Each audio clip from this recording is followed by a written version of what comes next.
కొంతమంది నేను యూట్యూబ్లో చూస్తాను, మొత్తం ఆశీర్వాదాలు, ఈ దినం వాగ్దానము, ఈ దినం వాగ్దానం అని పెట్టి మ్యూజిక్లు పెట్టి ఇప్పుడే నిన్ను గొప్పగా ఆశీర్వదిస్తాడని పెడతాడు.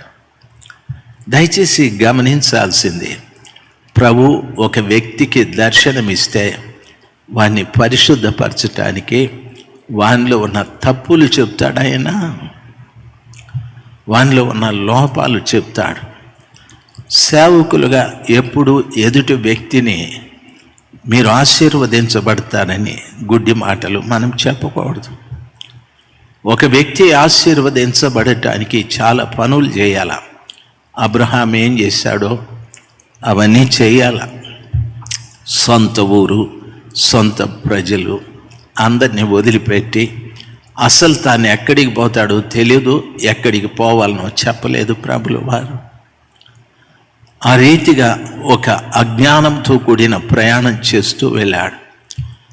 ఆయన వెళ్ళటానికి కారణం, నేను నిన్ను ఆశీర్వదిస్తాను అని చెప్పాడు. ఆ మాటని పట్టుకొని ఆయన బయలుదేరి వెళ్ళాడు. దేవుని పిల్లలు ఈరోజు సులభంగా ప్రజలకి చెప్తూ ఉంటారు, నిన్ను ఆశీర్వదిస్తాడని. లేదు, వారి జీవితంలో ఉన్న తప్పు నుండి బయటకు వస్తేనే, వారి జీవితంలో ఉన్నటువంటి పాపాల నుండి బయటికి వస్తేనే అది ప్రభువు చెప్తాడు. ఆ ప్రభులు వారు ఖచ్చితంగా చెప్తారు. ఆయన నిజంగా ఒక వ్యక్తికి ప్రత్యక్షమైతే 75వ సంవత్సరంలో అబ్రహాముకు దేవుడు మాట్లాడి బయటికి రమ్మన్నాడు. 25 సంవత్సరాలు దేవుడు మాట్లాడలేదు. 12వ అధ్యాయంలో మాట్లాడి 17వ అధ్యాయంలో తిరిగి అబ్రహాముకు ప్రత్యక్షమై, అబ్రహామా, నేను నిన్నెందుకు ఆశీర్వదించలేదు తెలుసా? తెలీదు ప్రభా, నాకు సంతానం లేదు, నాకు ఎక్కడికి వెళ్ళాలనో తెలియలేదు, ఒక అజ్ఞానమైన దశలో నేనున్నాను. ఇప్పుడు కూడా నేను మాట తప్పను, నేను నిన్ను ఆశీర్వదిస్తాను. అయితే నా సన్నిధిలో నిందారహితుడవై జీవిస్తే నేను చెప్పినట్లుగా నిన్ను ఆశీర్వదిస్తాను. బైబిల్ సెలవిస్తుంది, నిందారహితుడవై జీవిస్తే. ఒక వ్యక్తిలోనికి దేవుని ఆశీర్వాదం రావాలంటే దేవుని ఎదుట నిందారహితుడుగా మనం కనిపించాలి, నింద లేనివాడుగా మనం ఉండాలి. మనం వెళ్ళి మన భార్య దగ్గర నిలబడి, ఏమే నాలో తప్పులు ఏమన్నా ఉంటే దయచేసి చెప్పు అంటే పెన్ను పేపర్ ఎత్తుకురాబోతుంది. ఎందుకో తెలుసా?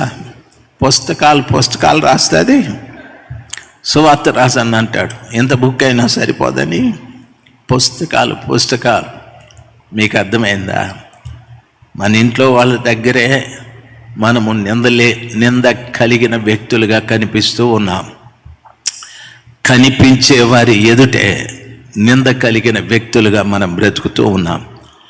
కనిపించని దేవుని ఎదుట మనమును నిందలు లేకుండా బ్రతుకుతున్నామా? దేవుని ఆశీర్వాదం అంత తొందరగా ఒక వ్యక్తిలోకి, ఒక కుటుంబంలోకి రాదు. దేవుని వాక్యమే మనకు నిదర్శనం. చాలామంది నాకు వాట్సాప్లో అనిపిస్తుంది, తుపాకి ఉంటే టుపు అని కాల్చి చంపేద్దాం వాళ్ళని.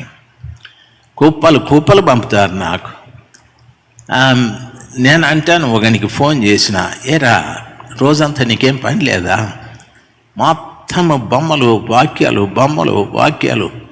ఏమిరా, నేనేదో వాక్యం పంపుదామని నేను పెట్టుకుంటే నాకేమిరా ఈ కర్మ అంటే, అయ్యగారు నీకు వస్తూ ఉందా? వస్తేనే కదరా నేను మాట్లాడుతూ ఉండేది. ఏమిరా నువ్వు చెప్పిన ఆశీర్వాదాలు ఒక్కట్లేదురా, నాకు ఒక్కట్లేదు అంటే, అయ్యగారు పొద్దున్నే లేచి అది ఆశీర్వాదం చదువుకొని ప్రార్థన చేస్తే అని చేసుకుంటా ఉండారా? ఇంకా రాలేదు. ఎందుకు అయ్యగారు రాంది? అది కూడా నువ్వే చెప్పురా, చెప్పు ఎందుకు రాలేదు? లేదయ్యగారు, నమ్ముట వలన మనము నమ్ముట వలన ఏది నమ్ముతావో నమ్మిన సమస్తము మనకు కలుగుతుందని వాక్యం ఉంది కదా ఈ గారుని. ఉందిప్పా, నమ్ముతా ఉండాను, రాలేదు ఇంకా. దయచేసి గమనించాల్సింది, మనల్ని అమాయకులు అనాలనో మాయకులు అనాలనో తెలియదు. దేవుడే కన్ఫ్యూజ్ అయిపోయినాడు. ఆయన సిద్ధాంతం వేరు. ఆయన సిద్ధాంతాన్ని పట్టుకొని ఇంకొక రీతిగా మనం చేయడం ప్రారంభించాం. ప్రభు అటువంటి వారిని ప్రక్కన పెడతాడు.